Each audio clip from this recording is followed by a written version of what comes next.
Pan சூடானதும் 3 table spoon கொள்ளு சேர்த்துருவோம். வாசனை வர வரைக்கும் கொள்ளை வறுத்தரலாம். குக்கர் சூடானதும் வறுத்து வச்சிருக்கிற கொள்ளை சேர்த்துருவோம். 2 கப்பு தண்ணி.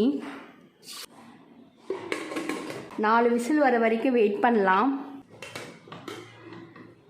கொள்ளும் நல்லா வெந்துருச்சு. மத்து வச்சு நல்லா கடைஞ்சிடலாம். மிக்ஸி ஜாரில் 1/2 டீஸ்பூன் மிளகு, 1 டீஸ்பூன் சீரகம், 2 வரமிளகாய், 1/2 டீஸ்பூன் தனியா, கறிவேப்பிலை, பூண்டு கட்டி 1.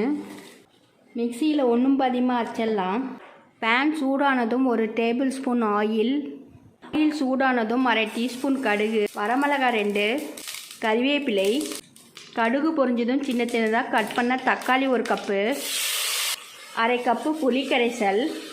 வேக வச்சு மசிச்சு வச்சுருக்கிற கொள்ளு தண்ணியை சேர்த்துருவோம்.